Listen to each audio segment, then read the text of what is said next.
Hello everyone, मैं सौरभ दिल्लीवार आप सबका स्वागत करता हूं हमारे यूट्यूब चैनल पर, जहां हम लोग भारत का इतिहास कवर कर रहे हैं। ठीक है, और भारत के इतिहास में अभी क्या पढ़ते हैं? प्राचीन भारत का इतिहास पढ़ रहे हैं। ठीक है, ऐतिहासिक काल के अंतर्गत क्या पढ़ते हैं? प्राचीन भारत का इतिहास पढ़ते हैं। और उस प्राचीन भारत के इतिहास में कल हमने बौद्ध धर्म समाप्त किया। बौद्ध धर्म समाप्त होने के बाद आज हम एक नया टॉपिक महाजनपद काल शुरू करने वाले। ठीक है, आज का टॉपिक क्या हमारा? महाजनपद काल। ठीक है, हमने पढ़ा है क्या? ऋग्वैदिक काल। ऋग्वैदिक काल में कबीलों को क्या बोला गया था? जन कहा गया था। कबीलों को क्या बोला गया था?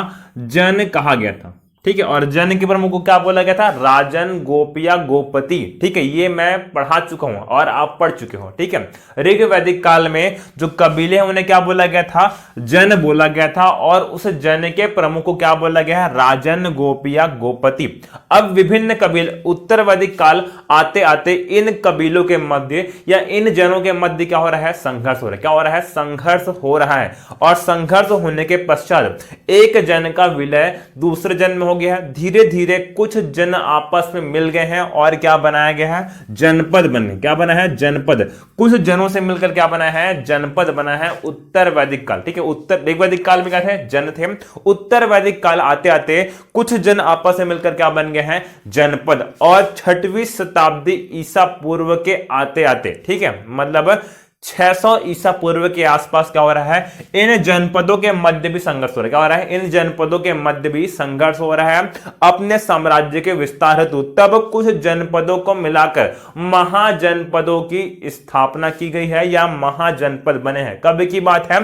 6वीं शताब्दी ईसा पूर्व के आसपास कुछ जनपद आपस में मिलकर क्या बन गया है? महाजनपद। क्या बन गया है? महाजनपद। और इसी को हम लोग क्या बोलते हैं? महाजनपद काल बोलते हैं। क्या बोलते हैं? महाजनपद काल। और यही हमारा क्या है?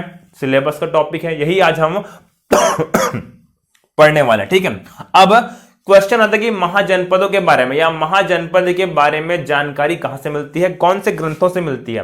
तो दो चीजें बहुत ही महत्वपूर्ण है। दो जो ग्रंथ है बहुत ही महत्वपूर्ण है। एक बौद्ध धर्म ग्रंथ है, दूसरा कौन सा है? जैन धर्म ग्रंथ है। ठीक है, आपका रहना है क्या? बौद्ध धर्म ग्रंथ। बौद्ध धर्म ग्रंथ अंगुत्तर निकाय से। ठीक है, 16 महाजनपदों की जानकारी मिलती है। बौद्ध धर्म ग्रंथ अंगुत्तर निकाय से 16 महाजनपदों की जानकारी मिलती है। वहीं जैन धर्म ग्रंथ भगवती सूत्र से भी 16 महाजनपदों की जानकारी मिलती है। दोनों ग्रंथों से, बौद्ध धर्म ग्रंथ अंगुत्तर निकाय से एवं जैन धर्म ग्रंथ भगवती सूत्र से, दोनों से 16 महाजनपदों की जानकारी मिलती है। हालांकि सभी 16 महाजनपद यहां पर मैच नहीं करते हैं, लेकिन दोनों में 16 महाजनपदों के बारे में जानकारी मिलती है। हालांकि 16 महाजनपद में से कुछ वेरी कर रहे हैं। ठीक है, सभी एग्जैक्ट सेम नहीं है, लेकिन दोनों में 16 महाजनपद के बारे में उल्लेख है। और जब स्टडी किया गया, ठीक है, इतिहासकारों का मानना यह है क्या कि बौद्ध धर्म ग्रंथ अंगुत्तर निकाय में जिन 16 महाजनपदों का उल्लेख है वही क्या है? सही है। वही क्या है? सही है। बौद्ध धर्म ग्रंथ अंगुत्तर निकाय में जिन 16 महाजनपदों का उल्लेख है वही क्या है? एक्चुअल में महाजनपद थे। ठीक है, अब ये महाजनपद कौन कौन से थे?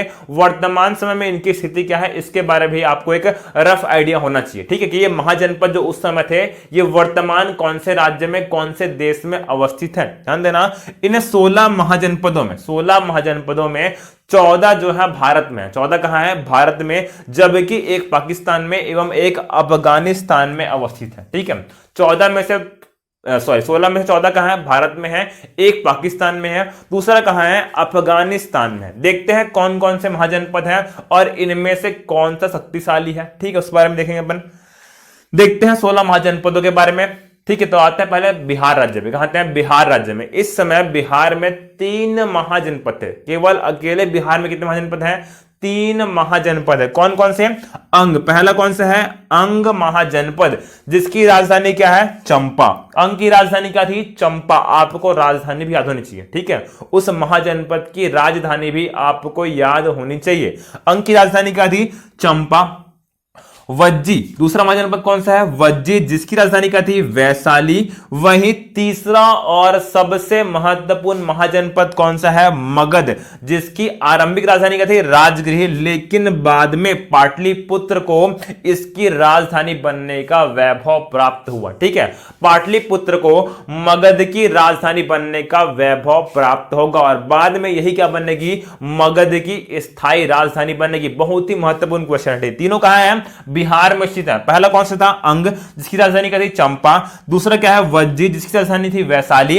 और तीसरा महत्वपूर्ण कौन सा है? मगध, जिसकी आरंभिक राजधानी थी राजगृह, लेकिन बाद में पाटलिपुत्र को मगध की राजधानी बनने का गौरव प्राप्त हुआ है। ठीक है, 3 महाजनपद अभी अपन डील कर चुके हैं। अभी सिर्फ नाम पढ़े हैं, राजधानी पढ़े। ठीक है, अभी केवल नाम और राजधानी पढ़े हैं। सबसे शक्तिशाली कौन सा था? ये मगध था। सबसे शक्तिशाली कौन सा है? ये मगध महाजनपद है। और पूरा महाजनपद काल की कहानी, जो पूरे महाजनपद काल की कहानी है, ये इसी मगध के आसपास ही घूमेगी। ठीक है, पूरे इसी मगध के आसपास ही ये महाजनपद काल की कहानी गुजरने वाली है। क्लियर है? इसीलिए बहुत ही महत्वपूर्ण है कौन सा? मगध। अब आते हैं बिहार के पड़ोसी राज्य उत्तर प्रदेश में। कहां गए हम? उत्तर प्रदेश में। वहां भी कुछ महाजनपद है, वहां भी कुछ महाजनपद है। कुल 7 महाजनपद, कुल 7 महाजनपद इस समय कहां थे? उत्तर प्रदेश में थे। वर्तमान उत्तर प्रदेश में कुल 7 महाजनपद थे। देखते कौन कौन से है वो। पहला कौन सा था? पांचाल। पहला कौन सा है? पांचाल, जिसकी राजधानी क्या थी? अहिच्छत्र। राजधानी क्या थी उसकी? अहिच्छत्र। अगला कौन सा है? चेदी। अगला कौन सा महाजनपद है? चेदी, जिसकी राजधानी थी शक्तिमती। राजधानी क्या है? शक्तिमती। जो छत्तीसगढ़ है वह इस चेदी महाजनपद के अंतर्गत ही आता था। ठीक है, अपन छत्तीसगढ़ में पढ़े ना कि जो चेदी महाजनपद है उसके अंतर्गत ही आता था, छत्तीसगढ़ आता था। और एक ऐसा बोलना चाहिए, कई लोग बोलते भी हैं कि छत्तीसगढ़ से क्या बना? बाद में अपभ्रंश हो गया, बना छत्तीसगढ़ बना है। ऐसा एक मत भी छत्तीसगढ़ के नामकरण के पीछे दिया गया। इसीलिए आपको यह भी याद रखना कि छत्तीसगढ़ कौन से महाजनपद में था? चेदी महाजनपद में, जिसकी राजधानी क्या थी? शक्तिमती थी। देखते हैं अब उत्तर प्रदेश के अगले महाजनपद वत्स के बारे में। कौन सा महाजनपद अगला? वत्स, जिसकी राजधानी क्या थी? कौशांबी। राजधानी क्या थी इसकी? कौशांबी। वत्स की राजधानी क्या थी? कौशांबी। अगला महाजनपद का नाम क्या है? मल्ल, जिसकी राजधानी थी कुशीनगर। मल्ल की राजधानी क्या थी? कुशीनगर। अब आपको एकदम क्लियर आइडिया हो रहा होगा कि गौतम बुद्ध जी का जन्म कहां हुआ, मृत्यु कहां हुई, बौद्ध संगीतें कहां हुई। ठीक है, क्योंकि इन सब के नाम आ गए हैं। राजगृह आ गया, कुशीनगर आ गया, कौशांबी आ गया, ये सब आ गए हैं। तब आपको अब एक क्लियर आइडिया हो जाएगा कि कौन कौन सी जगह कहां पर अवस्थित है। क्लियर है? इसी कारण मैं जानबूझकर वहां पर लिखवाया नहीं हूं कि कहीं क्लैश ना हो किसी के माइंड में। ठीक है, अब यहां पर जब मैं लिखा हूं सबको एक आइडिया होना चाहिए कि कौन सी जगह कहां पर अवस्थित है। क्लियर है? आते हैं अपन अगले महाजनपद की ओर। अगला महाजनपद कौन सा है? कौशल। अगला महाजनपद कौन सा है? कौशल, जिसकी राजधानी क्या थी? श्रावस्ती। कौशल महाजनपद की राजधानी क्या थी? श्रावस्ती। अगला कौन सा है? काशी। अगला कौन सा महाजनपद है? काशी महाजनपद, जिसकी राजधानी क्या थी? वाराणसी। काशी महाजनपद की राजधानी क्या है? वाराणसी। एक ध्यान देने योग्य बात क्या है, जो काशी महाजनपद है वह सूती एवं ऊनी वस्त्र के लिए बहुत फेमस है। सूती एवं ऊनी वस्त्र के लिए ये काशी महाजनपद बहुत ही फेमस है, जिसकी राजधानी क्या थी? वाराणसी। अगला जो महाजनपद कौन सा है? सूरसेन। अगला महाजनपद कौन सा है? सूरसेन है, जिसकी राजधानी क्या थी? मथुरा। ठीक है, उत्तर प्रदेश में स्थित अंतिम महाजनपद कौन सा था? सूरसेन, जिसकी राजधानी क्या थी? मथुरा। अब तक हम 10 महाजनपदों के बारे में पढ़ चुके हैं। अब कितने बचे हैं? 6 महाजनपद। अब 6 महाजनपद बचे हैं। देखते हैं उनके बारे में कि वो कहां कहां पर अवस्थित है। ठीक है, अगला महाजनपद कौन सा है? कुरु। अगला महाजनपद कौन सा है? कुरु, जिसकी राजधानी क्या है? इंद्रप्रस्थ। राजधानी क्या है? इंद्रप्रस्थ, मतलब क्या है? वर्तमान दिल्ली। वर्तमान दिल्ली में अवस्थित है क्या? इंद्रप्रस्थ। याद रखना इसको। ठीक है, सबने लॉकडाउन में देखा ना महाभारत, तो जब पांडव जाते हैं वहां पर तो उन्होंने इंद्रप्रस्थ नगर बसाया था। वही क्या है? इनकी राजधानी थी। वही क्या है? इनकी राजधानी। कुरु की राजधानी क्या थी? इंद्रप्रस्थ थी। हमने ये भी देखा कि उन्होंने अज्ञातवास कहां बिताया था? मत्स्य। ठीक है, मत्स्य महाजनपद में उन्होंने अपना अज्ञातवास बिताया था। देखे ना सब कोई? अगर नहीं देखो तो आपका दुर्भाग्य है ये। ठीक है, दिल पे मत लेना। ठीक है। अच्छा इंटरेस्टिंग लगता है इसका, बता दें कि देखना चाहिए था, थोड़ा जानकारी मिलता है उससे, ठीक है। हिस्ट्री के बारे में कहीं ना कहीं एक रफ आइडिया होता है, और जब आप इंटरव्यू देने जाओगे तो एक ना एक क्वेश्चन माइथोलॉजी से पूछ लिया जाता है कि आप इसके बारे में क्या जानते हो। तो ये हमारे पास सुनहरा अवसर था कि माइथोलॉजी जो है हमारी, उसको अपन अच्छे से डीप में स्टडी कर लें, इसीलिए बोल रहा हूं, अगर नहीं देखोगे तो किस्मत खराब था, ठीक है। अगला कौन सा महाजनपद है? मत्स्य, जिसकी राजधानी क्या थी? विराटनगर। अगला महाजनपद कौन सा है? मत्स्य, राजधानी क्या थी? विराटनगर। ये मत्स्य महाजनपद कहां है? वर्तमान राजस्थान में। कहां है? वर्तमान राजस्थान में स्थित है मत्स्य महाजनपद। राजधानी क्या थी? विराटनगर। यहीं पर ही पांडवों ने अपना क्या बताया था? अज्ञातवास बिताया था, ठीक है। ये कहां? कुरु, दिल्ली में। मत्स्य क्या है? राजस्थान में। अब आते हैं कहां पर? मध्य प्रदेश में। कहां आते हैं? मध्य प्रदेश में। वहां एक महाजनपद कौन सा? अवंती। मध्य प्रदेश में कौन सा महाजनपद है? अवंती, जिसकी राजधानी क्या है? उज्जैनी या फिर माहिष्मती, ठीक है। जय माहिष्मती, उज्जैनी या फिर माहिष्मती, ये क्या है? अवंती महाजनपद की राजधानी है। अगला कौन सा है? अस्मक। अगला महाजनपद कौन सा है? अस्मक है। ये कहां अवस्थित था? महाराष्ट्र में। कहां अवस्थित है ये? महाराष्ट्र में, जिसकी राजधानी क्या थी? पोतन या फिर पोटली। पोतन या फिर पोटली को अस्मक महाजनपद की राजधानी होने का गौरव प्राप्त है। अस्मक महाजनपद कहां था? वर्तमान महाराष्ट्र में यह अस्मक महाजनपद अवस्थित था, ठीक है। जो 14 महाजनपद भारत में अवस्थित हैं उनके बारे में अपन देख चुके हैं। बचे कितने हैं? 2, देखते हैं उनके बारे में। अगला जो महाजनपद है कहां है? पाकिस्तान में। कहां है? पाकिस्तान में। कौन सा महाजनपद? गांधार महाजनपद। कौन सा महाजनपद? गांधार महाजनपद।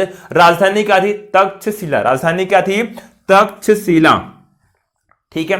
ये हो गया 15। और अंतिम महाजनपद कहां है? अफगानिस्तान में। अंतिम महाजनपद कहां है? अफगानिस्तान में। कौन सा? कंबोज। कंबोज महाजनपद, जिसकी राजधानी क्या थी? हाटक या फिर राजपुर। राजधानी क्या थी? हाटक या राजपुर। ये क्या है? 16वें महाजनपद कंबोज की राजधानी। क्लियर है? अब एक 16 महाजनपद था, उनकी राजधानी के बारे में अपन देख चुके हैं। सबसे महत्वपूर्ण क्या है आपको याद रखना है? क्या कि सबसे शक्तिशाली कौन सा है? मगध। सबसे शक्तिशाली कौन सा है? मगध महाजनपद सबसे शक्तिशाली है। इसके अलावा वत्स, कोसल एवं अवंती। वत्स, कोसल एवं अवंती भी क्या है? शक्तिशाली महाजनपद है। लेकिन सबसे महत्वपूर्ण कौन सा है? मगध। मगध सबसे शक्तिशाली है और यही सबसे महत्वपूर्ण है। आगे की पूरी कहानी मगध के आसपास ही घूमेगी, ठीक है। यहां पर पॉइंट बताऊं मैं क्या कि काशी जो महाजनपद है सूती एवं ऊनी वस्त्र के लिए बहुत ही फेमस था। अच्छा, एक क्वेश्चन पढ़े हैं अपन, जब पढ़े सिंधु घाटी सभ्यता, ठीक है। वहां पर बताऊं क्या? नगरी सभ्यता का प्रथम चरण, या फिर बोलना चाहिए प्रथम नगरी सभ्यता कौन सी थी? सिंधु घाटी सभ्यता थी। तो अगर पूछा जा रहा है क्वेश्चन कि महाजनपद काल को प्रथम नगरी सभ्यता कहेंगे, सही है कि गलत है? गलत है, क्योंकि महाजनपद काल जो है वो नगरी सभ्यता का द्वितीय चरण है, क्योंकि प्रथम चरण कहां हो गया है? सिंधु घाटी सभ्यता में हो गया, ठीक है। तो ये कौन सा चरण है? नगरीकरण का द्वितीय चरण कहलाया कौन सा? हमारा महाजनपद काल नगरी सभ्यता, द्वितीय नगरी सभ्यता है, या फिर बोलना चाहिए नगरीकरण का द्वितीय चरण है। क्लियर है? ये था महाजनपद काल के बारे में इंट्रोडक्शन। डालिए हेडिंग मगध महाजनपद। डालिए हेडिंग मगध महाजनपद।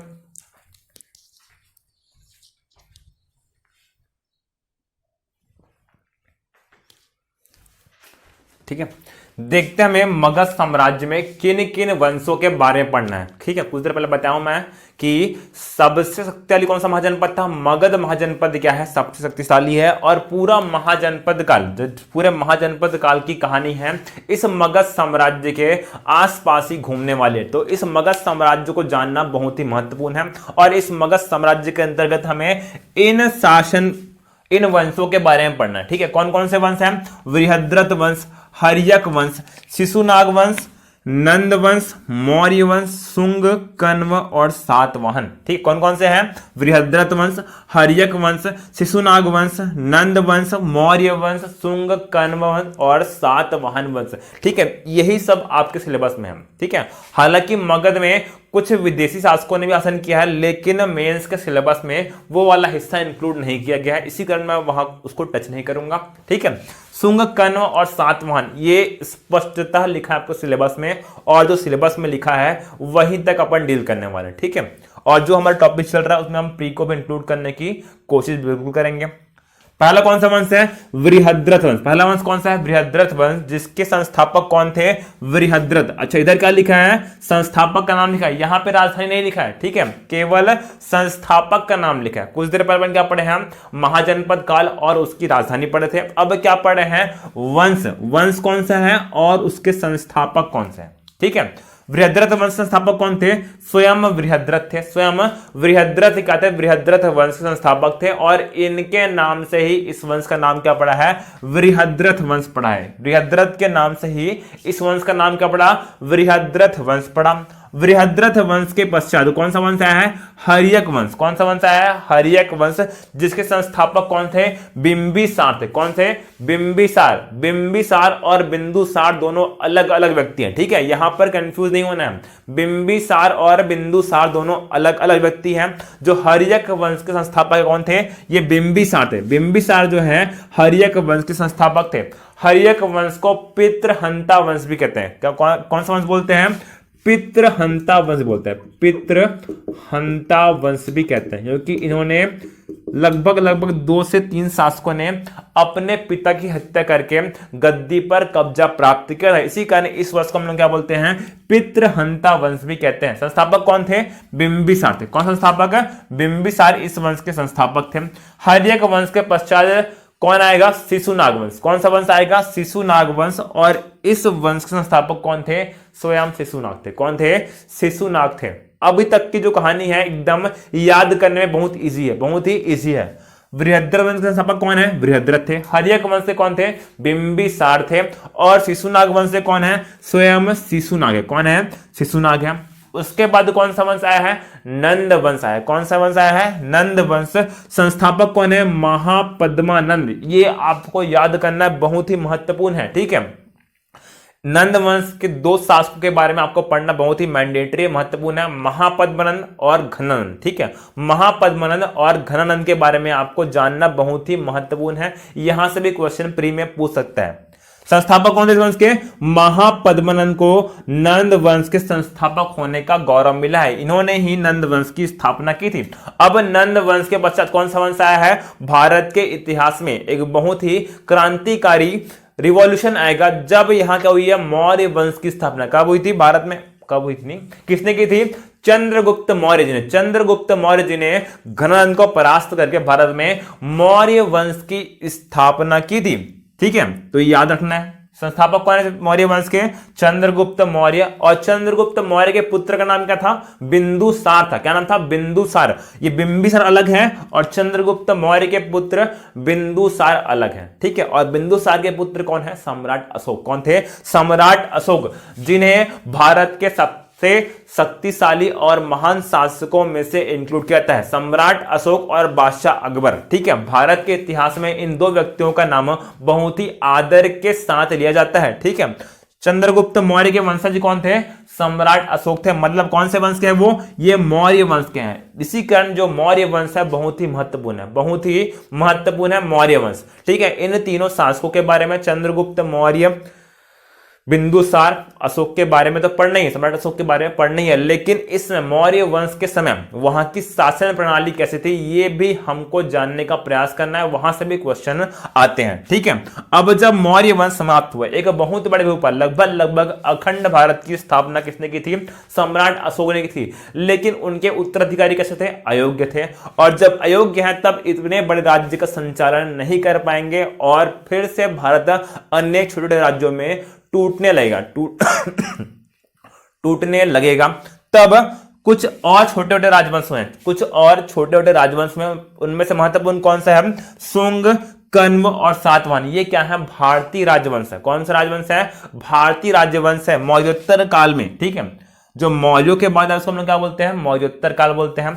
जिस काल, जो कालक्रम आया है मौर्यों के बाद, उसको हम लोग क्या बोले हैं? मौर्योत्तर काल बोले हैं। और इस मौर्योत्तर काल में 3 प्रमुख भारतीय वंश हुए। कौन कौन से?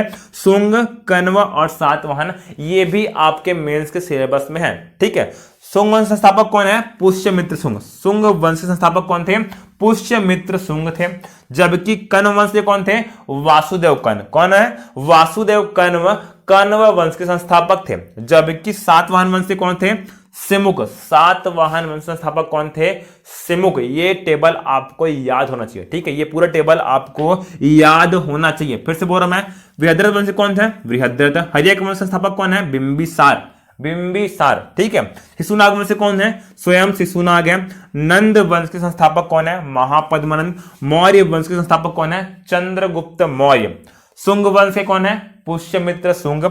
कण्व वंश के कौन है? वासुदेव कण्व। जबकि सातवाहन वंश के कौन थे? सिमुक। सातवाहन वंश संस्थापक कौन है? सिमुक है। अब एक क्वेश्चन आता है कि मगध साम्राज्य की जानकारी कहां से मिलती है? मगध साम्राज्य के बारे में जानकारी कहां से मिलती है? सर्वप्रथम मगध साम्राज्य का उल्लेख कहां है? अथर्ववेद में। कहां है? अथर्ववेद से मगध साम्राज्य की जानकारी मिलती है। लेकिन मगध साम्राज्य का विस्तृत उल्लेख कहां से मिला है? महाभारत एवं पुराणों से। महाभारत एवं पुराणों से मगध साम्राज्य का विस्तृत उल्लेख मिलना आरंभ होता है, ठीक है। प्रथम जानकारी कहां से मिली है? अथर्ववेद से मिली है। जबकि विस्तृत उल्लेख कहां से मिला है? महाभारत से मिला है।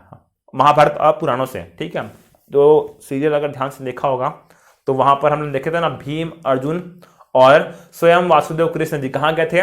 मगध गए थे। वहां उस समय जरासंध का शासन था, वहां पर मल्ल युद्ध भी हुआ था, ठीक है। वहां पर नहीं जाऊंगा मैं, लेकिन इससे सिद्ध होता है क्या कि महाभारत एवं पुराणों से मगध साम्राज्य का विस्तृत उल्लेख मिलता है, ठीक है। तो बिना कोई टाइम वेस्ट किए स्टार्ट करते हैं। हमारा पहला वंश कौन सा है? बृहद्रथ वंश अपन स्टार्ट करते हैं। बृहद्रथ वंश अपन स्टार्ट करते हैं। बहुत छोटा पढ़ना, इसके बारे में लगभग पढ़ना ही नहीं है, लगभग बोलना चाहिए। इसके बारे में अपन को पढ़ना ही नहीं है, केवल याद कर रखना है संस्थापक कौन है? बृहद्रथ। बृहद्रथ इस वंश के संस्थापक थे। उनके बाद कौन आया? जरासंध आया। कौन आया? जरासंध। और जरासंध के पश्चात बृहद्रथ वंश के अंतिम शासक कौन थे? रिपुंजय। कौन थे? रिपुंजय क्या है? इस वंश के अंतिम शासक थे। केवल इतना ही पढ़ना है, ठीक है। यकीन मानिए जो पढ़ा रहा हूं केवल उसी को पढ़िए, ठीक है। इतिहास स्वयं में इतना बड़ा है, देख रहे हैं आप लोग कब से अपन पढ़ रहे हैं, खत्म ही नहीं हो रहा है, ठीक है।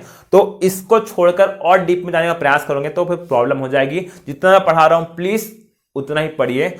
अगर प्री का एग्जाम दे रहे हैं तो फिर इसको छोड़ के क्वेश्चन सॉल्व कर सकते हैं, ठीक है। जितना मन चाहे क्वेश्चन सॉल्व कीजिए, जो भी नया बुक मिलता है क्वेश्चन सॉल्व कीजिए आप लोग, ठीक है। लेकिन अभी जो पढ़ा रहा हूं थ्योरेटिकल पढ़ने के लिए इतना महत्वपूर्ण है, इतना इनफ है, ठीक है।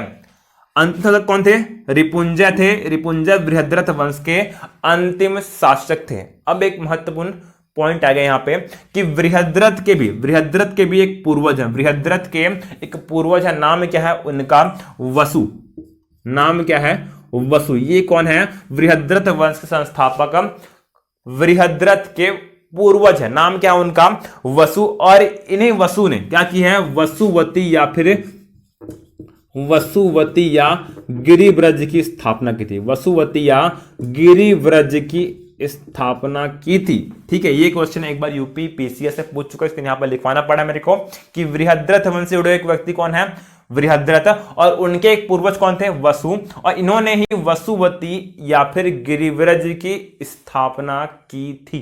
क्लियर है? ये खत्म होता है हमारा कौन सा? बृहद्रथ वंश हमारा खत्म होता है। इसके बाद जो हर्यक वंश है वो हम नेक्स्ट क्लास में डील करेंगे। क्लियर है? Thank you class.